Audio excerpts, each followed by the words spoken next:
Holy moly, say it isn't so. Episode 13, 3 in a row, starting right on the button that we said we would, which is 3:30. Good afternoon, everybody listening and watching live.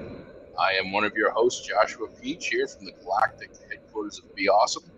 And we have Paul Anastasi, which I'm starting to recognize your locations. Paul, if I were to guess, I would say you are in your home in Watertown. That's right. This is my home office at the dining room table. The home base, very With the good. artwork from my grandchildren in the background.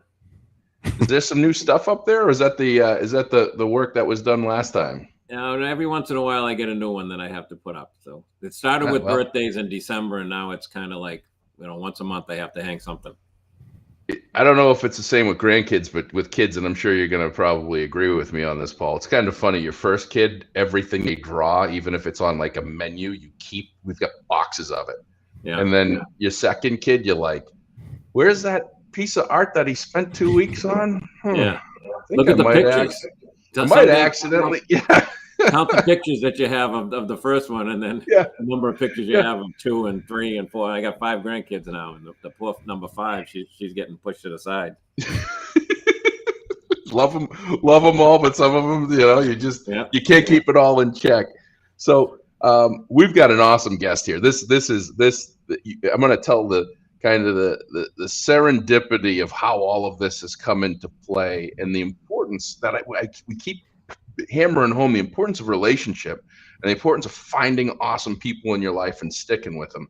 And I put a picture about 3 hours ago on LinkedIn of a seagull sitting on a railing overlooking the water. That picture was taken on April 15th of 2018. Thank you, iPhone, for telling me and reminding me when that picture was taken. And in that morning, I was in Boston, Massachusetts.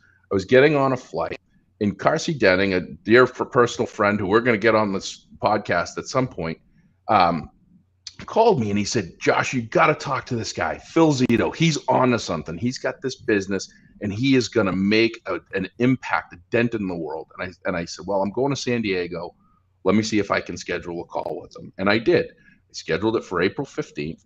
And I was in my hotel room in San Diego Sheraton, overlooking the marina and the airport. And I was talking to Phil Zito, who I had never met before. And he was telling me about his business that he had just started, I believe in 2017. I'm going to let him correct anything that I got wrong on this. And I remember saying, there's a seagull looking at me. And I looked, and the seagull was eavesdropping on this conversation. And at the end of the conversation, Phil, honorably for me, asked me for my thoughts and some advice. And I said, look, man, you don't need anything. I think you were a one-man operation at times. So I don't think you need anything other than some time, and you are going to make such a difference in the world of maintenance and operations. You have no idea, but I think you do, that you're on to something, because you're going to make a huge difference. You're going to help people, and you have. So a couple of weeks ago, I was telling Paul about you, and boom goes the dynamite. My light bulb goes off last Wednesday night at 9 o'clock or something. You call me, and I call Paul, and we get on a conference call. It's like, let's get you on. Here you are. So 4 years later, talk about the difference you made. Phil Zito, Smart Buildings Academy. It was originally called something different, if I remember correctly. But welcome to the podcast, my friend. It's been too long. Yeah, it's great to be back here. So, man, yeah, who would have known, right? I would have bought stock if I could. I mean, in full transparency, like my sales director always tells me, like, you should tell a more impressive story. But I mean, if I'm really truly honest with you, like, I just liked being creative, and I wanted a little bit of money on the side because I was working for a large company, and I didn't see upward mobility when you're 30 years old. And it was like, man, everyone who's 40, 50, like, they have to kind of leave the company for you to move up.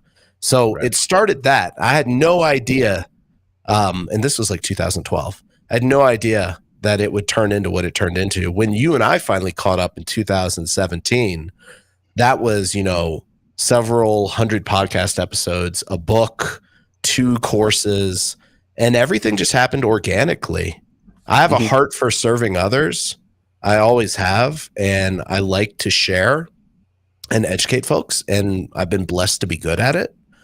And so folks were reading the blog articles and they said, man, this is good. Can you turn it into like something audio? So it became a podcast, and they're like, man, this is good.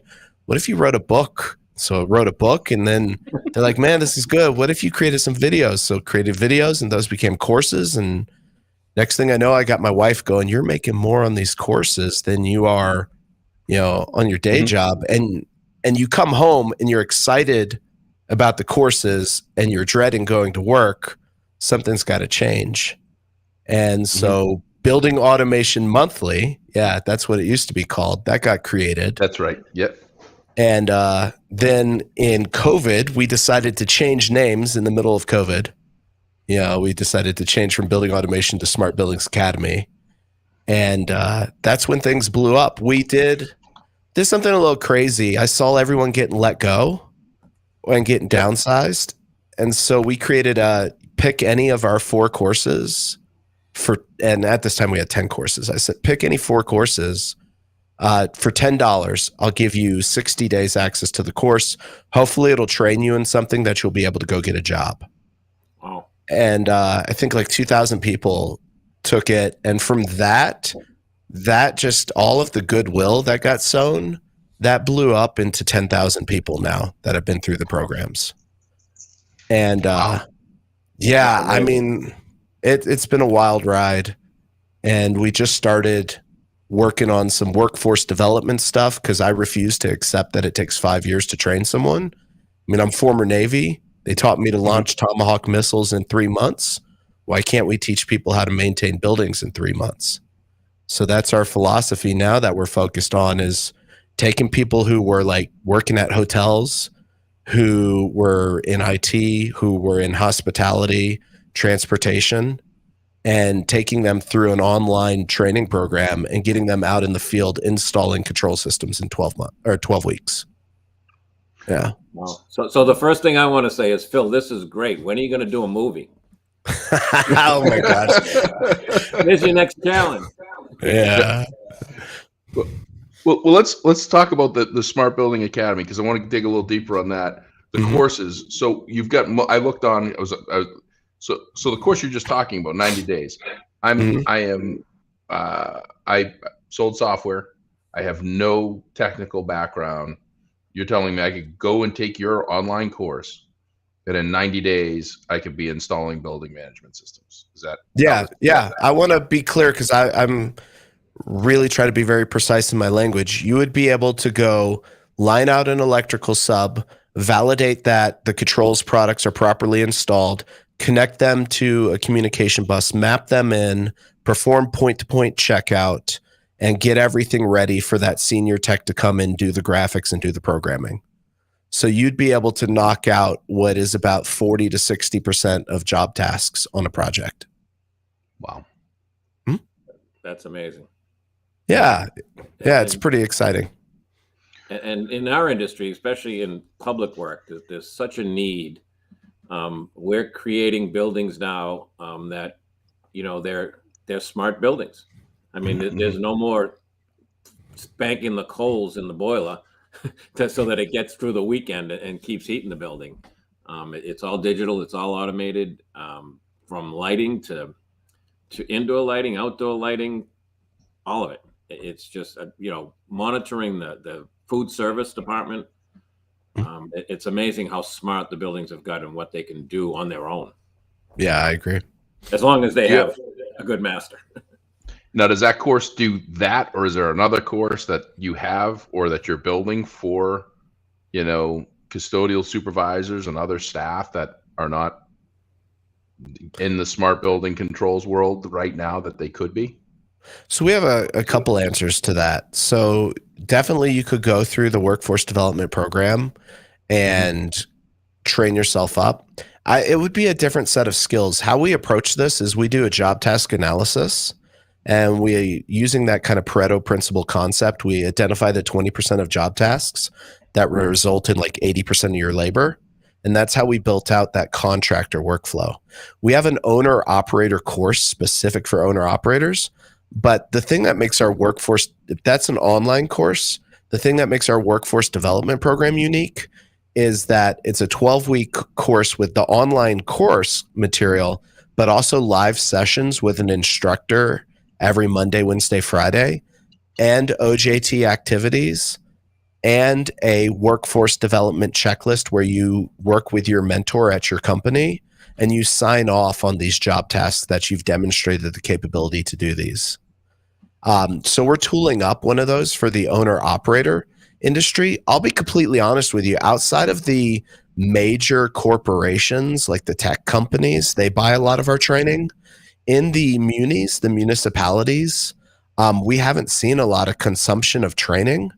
I think that's going to change come around summertime because contractors are not going to absorb cost increases. They're going to pass those along to their customers.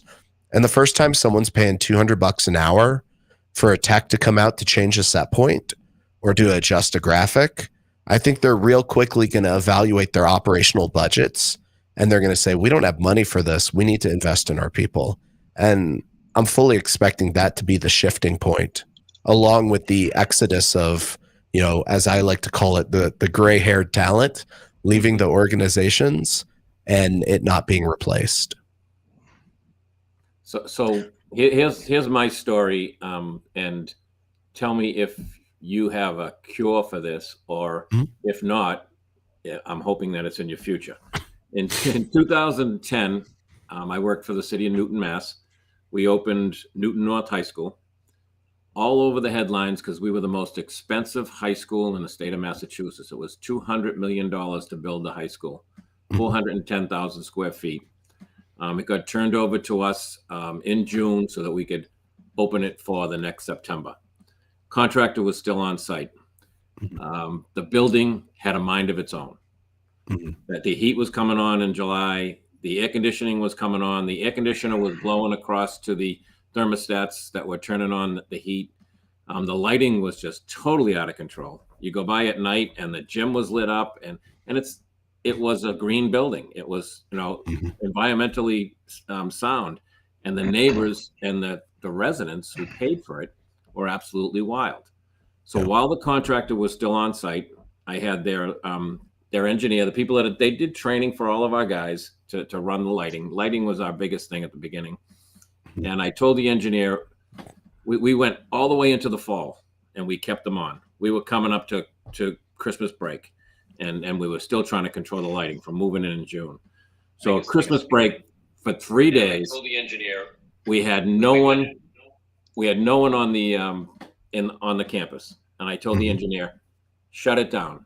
I want a black campus for 3 days. I got to do something to stop the phone calls going to the mayor's office. So he said, okay, no problem. And he went into his computer and he shut it down. I had gone off with my wife on Christmas Eve to Rhode Island to her family's house. And on the way back around midnight, I said, I'm going to get off an exit early and just drive by Newton North. Well, coming off the highway was a higher elevation than the building. I come off the highway and I start coming down to the level of the building.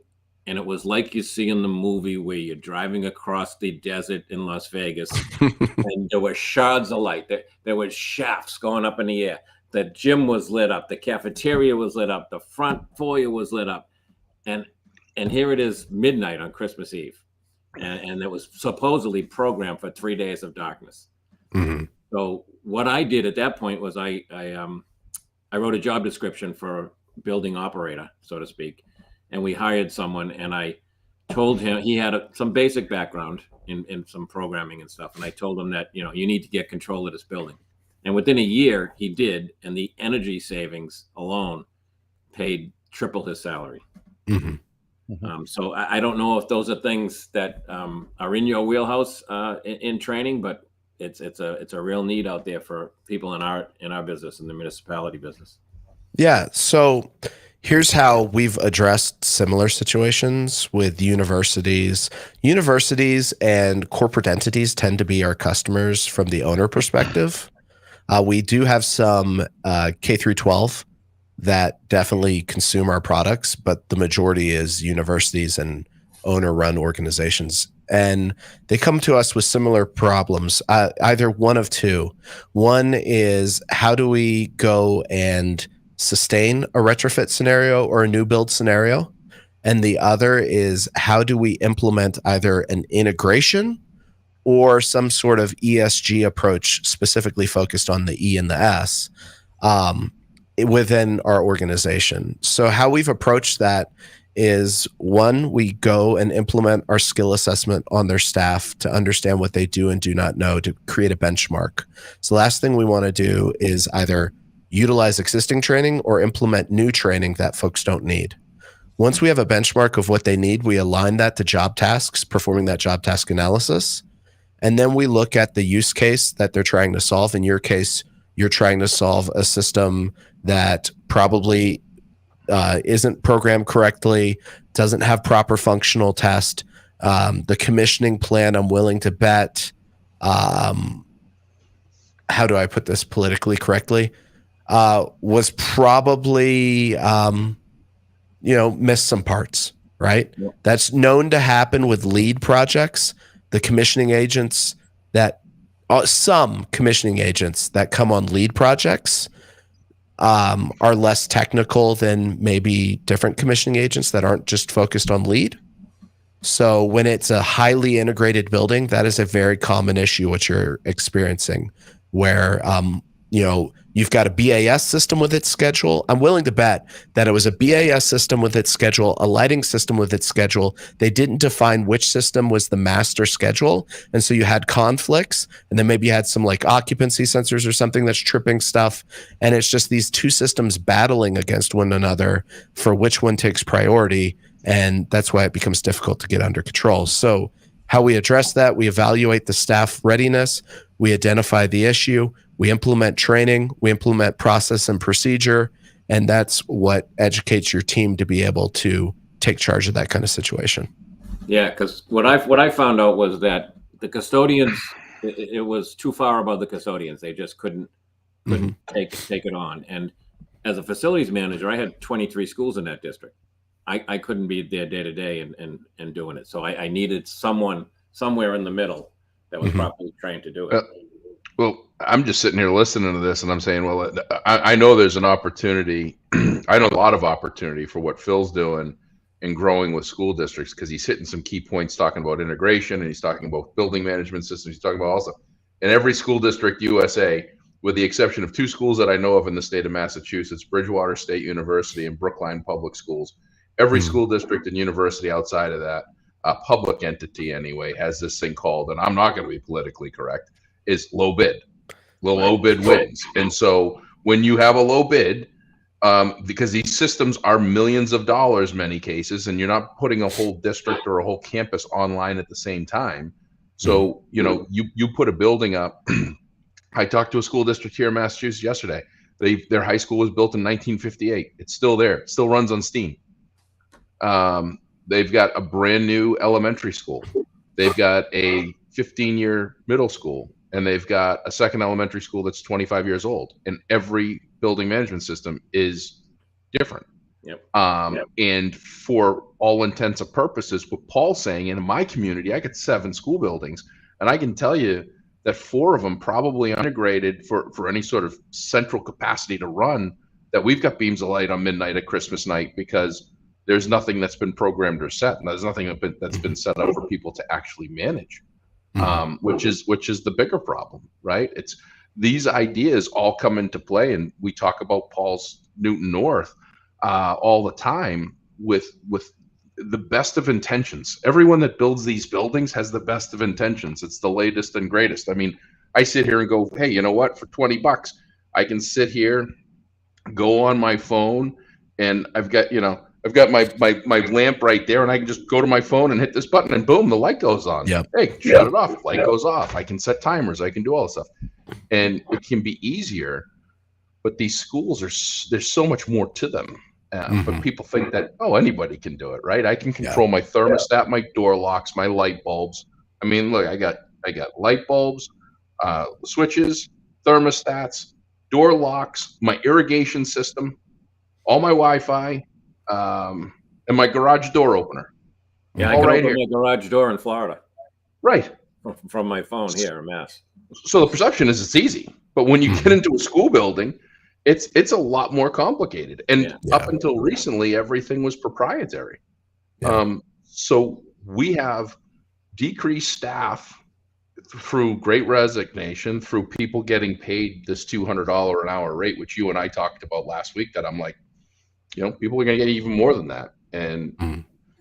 and what's interesting when I have conversations with people, school districts' lights always go on and off. It doesn't matter, there's always money found for lights to go on and off and for heat and air conditioning to go off and on. Why? Because it Mhm. has to. So if any of those things break, a school's going to figure out how to get it fixed, and they're going to have to. Many of them are having to outsource now, Mhm. and they're not going to be able to pay those hefty fines. So certification training, just general how to do this is something that I think every school would say. I want every lead custodian, every supervisor, every Mhm. manager to have that in-depth understanding. I mean, Paul, I don't know who was doing integration at the school districts you were at with the building management systems, but that's what Carsey used to do. Carsey Right.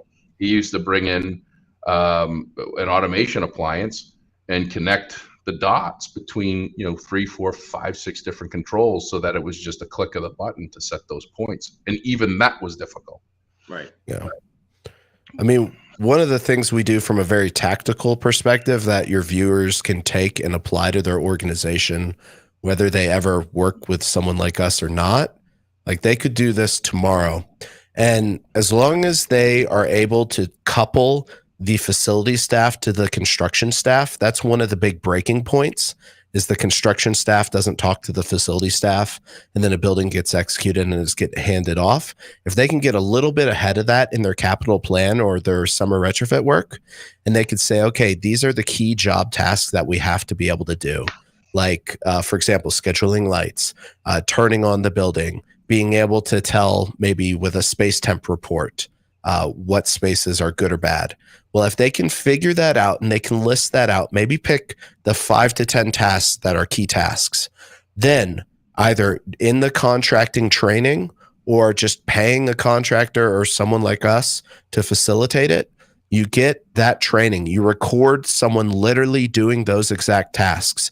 You store that on your local SharePoint server or on like a video host, and then you link that to a QR code and you put it in a book. And whenever anyone has to go do that task, they literally pick up their iPhone, scan that QR code, and play that video and literally follow the video step by step. Wow. And you go and you make it repeatable. And so those are the kind of things we do, where you make it literally so repeatable. And this ties back to like using a building naming standard, using standardized engineering. But when you make it as such, when you aim for that standardization and you aim for those videos, then you can have kind of lower skilled labor executing tasks because they can literally follow those tasks step by step. That's great. That's a great idea. Paul, you've been in countless areas where there's been new school buildings built.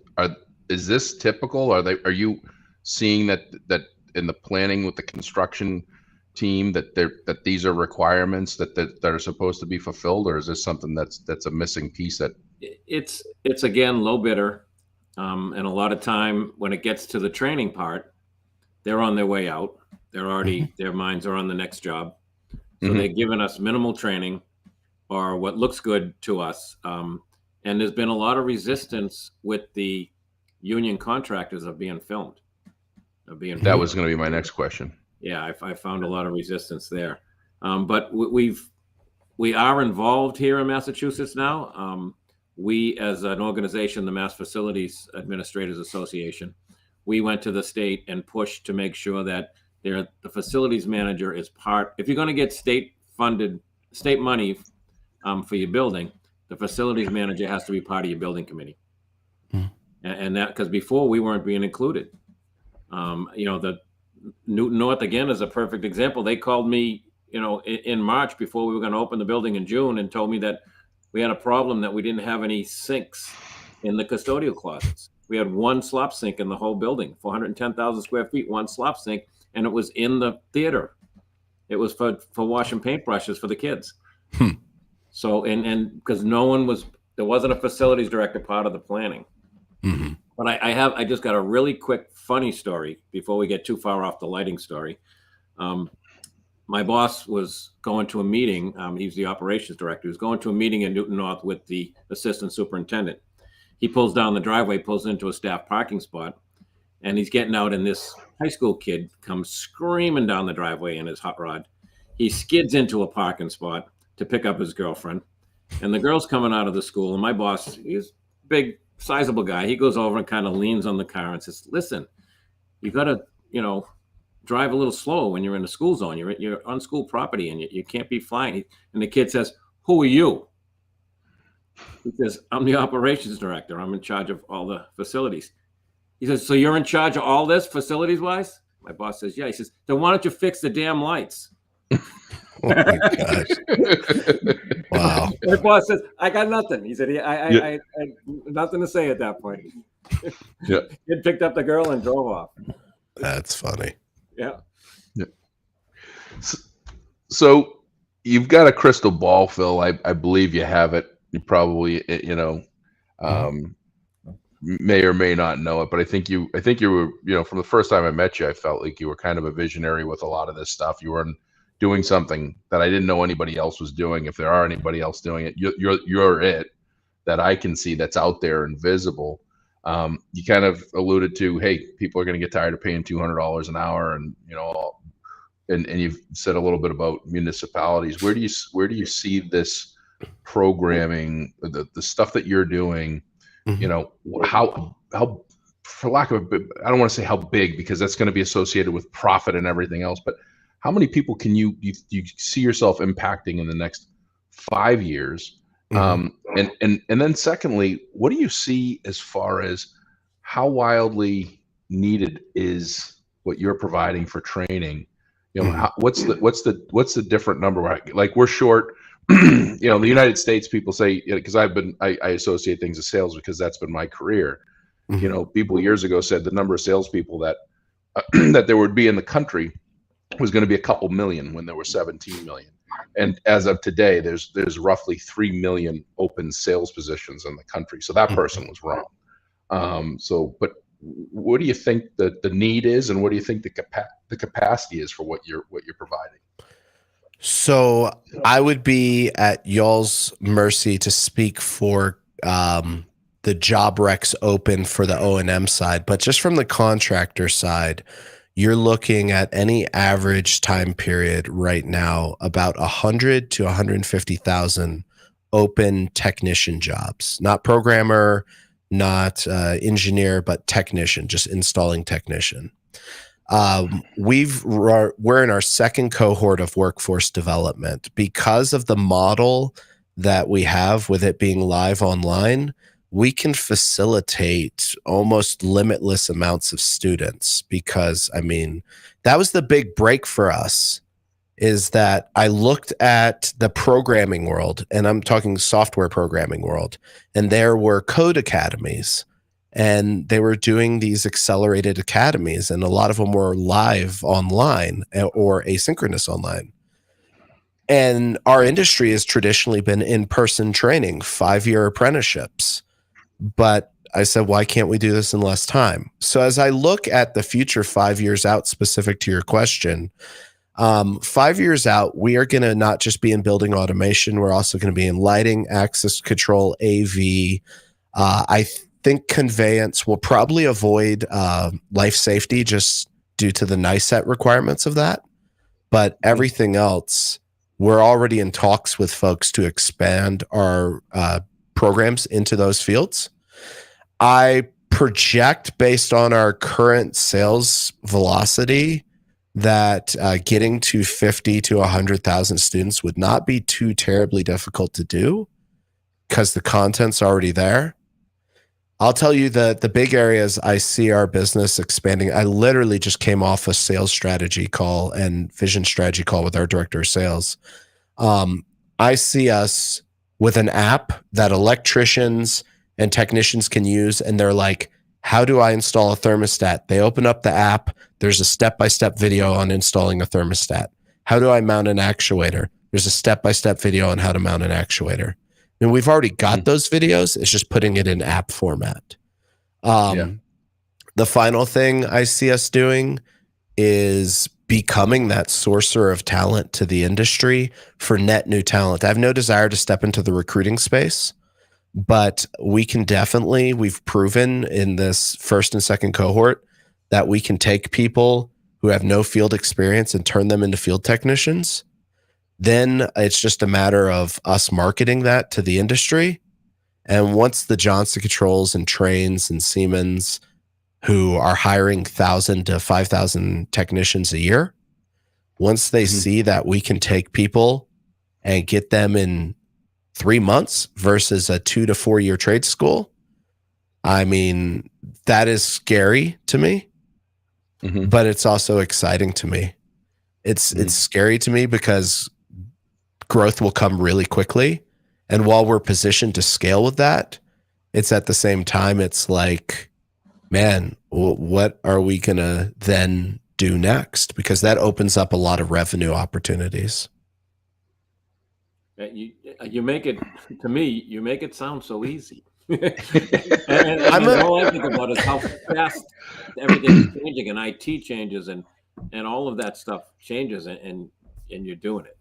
I like that you brought that up, because we got pushback from a customer the other day, and I'm going to address this. This is a hard question to address. They said, you're not a contractor.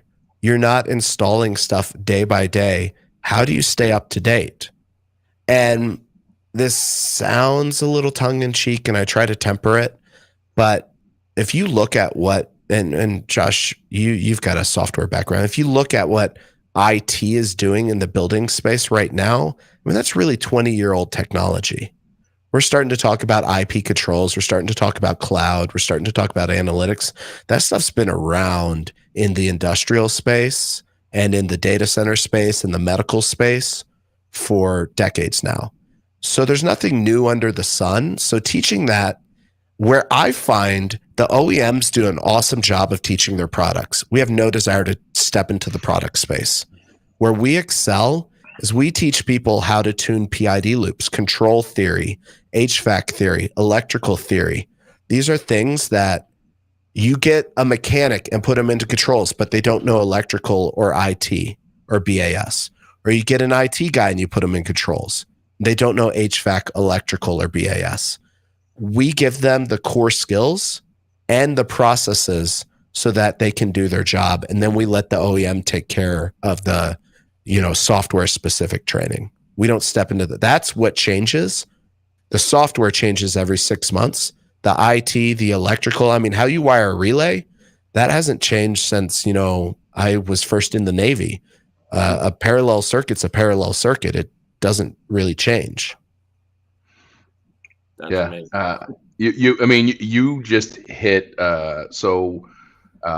as I've shared, and as anyone that knows me, I'm also the evangelist for a service provider called Alpha Facility Solutions, and we provide our core services, our asset collection, equipment gathering, PM population, facility condition assessment, and the big one that I love is barcodes, QR codes, and what they're capable of. And I was on a call yesterday with a district that I've known the director of facilities for 15 plus years. And we're going through the discussion. The Alpha team and I are on the phone with his team. And he says, look, barcodes have been around forever and nobody uses them. Yeah. Why should I use them? And the reality is that they have been around forever. Barcode scanners have been around since I was a cashier when I was 16, running groceries through scanning them over that open glass. But there was never a purpose-built product for that related directly to facilities. And now, and I just saw this. It's amazing. My friends Pat Buchanan and Scott Carpenter, they've just started a CMMS software company. They have the capability to not only, when a person goes up and scans the QR code, the piece of equipment, a photograph will actually come up, so you actually know that you're looking at the right piece of equipment. And what you just said, if you could have that QR code tied to the work that needs to be done, so if there is a thermostat and there's a photo and I've got a Nest behind me, I'm a name plug Nest, but they've been with them forever. But if it's a Nest thermostat in a school, and there's a barcode or a QR code, and someone scans it, and that picture, and says, you look at it, you go, yep, that's what it is. And then there's another option. That's how do you install it or uninstall and install it step by step. That's gold. I mean, Paul, am I right? Is that am I seeing something I mean, I'm just sitting here. I was working, helping a Jansan company out a little bit, and I told them I'd love to see QR codes on all the cleaning products, where because unfortunately many and Paul, I don't know if you were with me in Connecticut years ago with the story with the custodian that was using double when they changed to the concentrated solution, and they were going through cleaning supplies. I'm trying to remember the school. I'm going to remain nameless, but I talked to the custodian, and come to find out the custodian was illiterate. Yeah. So he was always pouring the same amount that he always poured, right? But even, someone that's my son, who's 4, is figuring out technology and how to find what he wants and watch the videos. Like, this is game changer. I agree. That's huge. That's huge. I love it. I will tell you, like, to expand on that, because that's something I'm really passionate about. And when we roll out workforce development to the masses, that is where I want to dedicate a lot of our revenue in our business to, because I talked about $200 an hour contractor fees, potentially increased pay rates for staffing because of cost of living increases. So the name of the game is efficiency. And you say, why hasn't this been adopted? When you look at all the large scale businesses, they've adopted barcoding and RFID. Amazon, Walmart, hospital systems, they're all using barcoding or RFID in some form. And it's largely about efficiency and predictability. Well, we can generate that same efficiency and predictability operationally. The problem is it doesn't get specified, and thus it doesn't get implemented. That's where I see the big barrier to a lot of technology adoption is specification. But if it becomes such a pain operationally that people are missing budget forecasts and having to go back to their constituents and ask for increases in their budgets, I think there will be a conversation point at which this becomes an operational and not a capital decision. And that's when I think you'll start to see these technology sets. That's why I'm so on fire about the app idea, because an app is considered SaaS, software as a service. So thus it can be made on an operational basis, and people can choose to adopt software as a service versus a capital investment, because then they can load shed that if they need to from their expenditures. I think that'll be kind of the bridging point. Yeah. Well, I think your timing, and I'm sure you've figured it out with regard to opportunity in public sector, is this thing called ESSER. Because there's a whole lot of ESSER money, and thank God for it, because the ones that are doing it right are investing in new equipment, and I don't know what equipment is, this new equipment's capable of handling MERV 87 filters or whatever the latest and greatest thing this filter is. But they're instead of buying MERV 15 filters for a MERV 7 capable piece of equipment, they're replacing the entire piece of equipment, today's standards, and they don't have the capacity to be doing a lot of this work, especially replacing and doing things. I know that's not the level of what you're probably doing, but could be. But there's going to be a lot of need for technical assistance for technicians that they're not going to be able to just get anywhere. I just think that's fantastic. Good for you. But that again feeds right into Phil's product, because we have a whole bunch of new equipment out there that people need to get trained on now. And people need to figure out. It's great to have all the new equipment, but if you don't change the filters, if you don't know how to properly set the points and run them, it doesn't matter. Yeah. And I think we're realizing that schools are more important. I'm going to put an importance on it. There was a study out on manufacturing facilities. On average, if a facility goes offline, it costs like $250,000. I can't remember if it was a minute or an hour. But it's over a short amount of time that it's costing that business. We saw it through COVID when the world shut down. We're backlogged and all this stuff because I met a guy that was the director of facilities for a lawnmower blade manufacturer. All they did was one thing: made lawnmower blades. They produced 1 a second of every day of every month of every year. They had to go off for 3 months. How do you make up for that? You can't unless you build more facilities and do more stuff. So obviously, from a checks and balances side, corporate America says we can't be offline. From a school side, we'll get it. Run it to failure. We'll do whatever. The mindset, I think, is changing, and I know that the mindset of stakeholders in the country is changing because there's been all this money invested, and we finally care about indoor air quality and indoor environment. I got to get it. My friend Doug was telling me I got to get it, but indoor environment overall. Yeah, IEQ. There's IEQ, and then there's I think it's IAE. That's the new one, which is indoor air environment, not just the quality or it's something environment. But the people are actually aware of that stuff, and they're actually paying attention to it, and they realize that you can't sniff out everything that's not good for you. So we need to make sure that we're taking care of it. So, man, this is awesome stuff. I'm excited for chapter 2. I mean, this is cool. I thought Doug was on it, so I was going to ask him to tell me to get me the wording right. So no worries. I'd give him a shout out, but he's not on. He's not putting anything in the notation. So too bad. So sad. We'll get it on the next episode. I will tell you one interesting thing.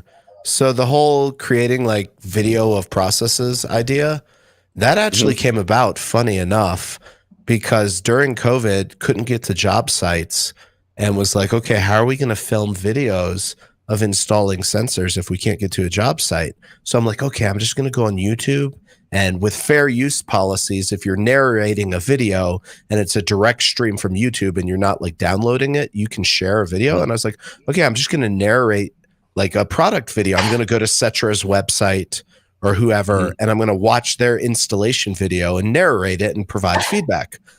But I go looking for this, and very few manufacturers have any videos on how to install their product. And I was like, that's interesting, because like you would think you would want people to know how to install your product, and it would be in your benefit to provide.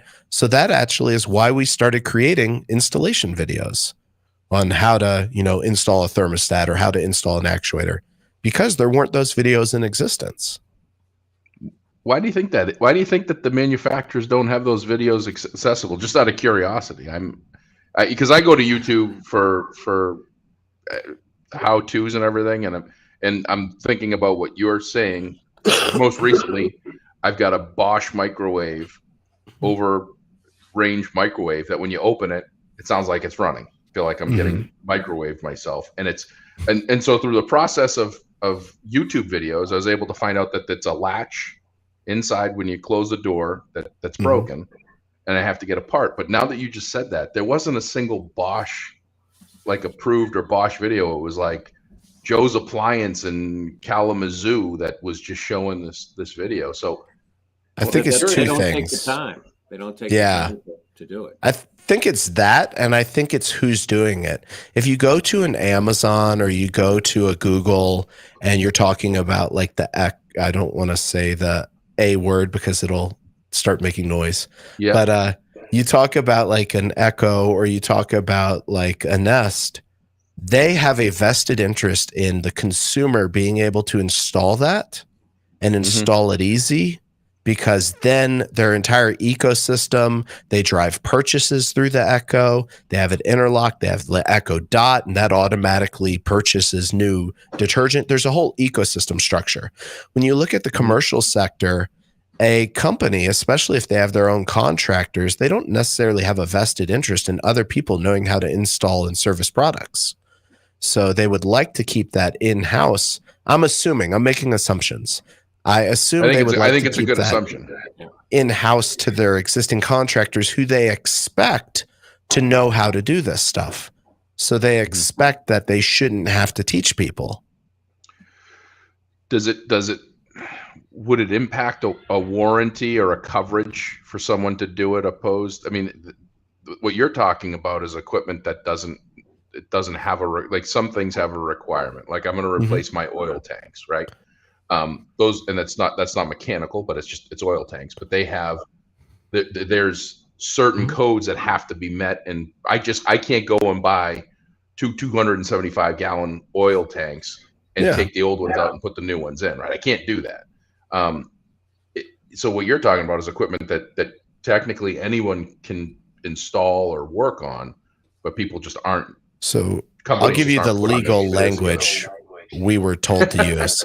Yeah. We were told to say, adhere to the manufacturer specifications and local codes.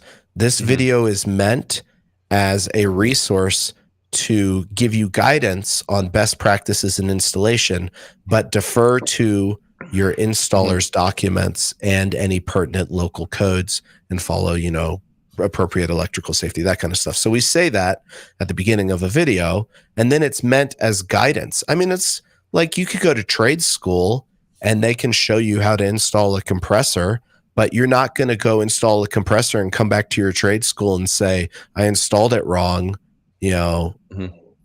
It's at the end of the day, it's you and you following those manufacturer recommendation and guidelines. So are you still doing those videos that you were doing during COVID, which is where this idea came from? Is that growing? Did you put a kind of a hiatus on it until you? We're actually working with some contractor customers of ours and working with some OEMs on creating product specific videos.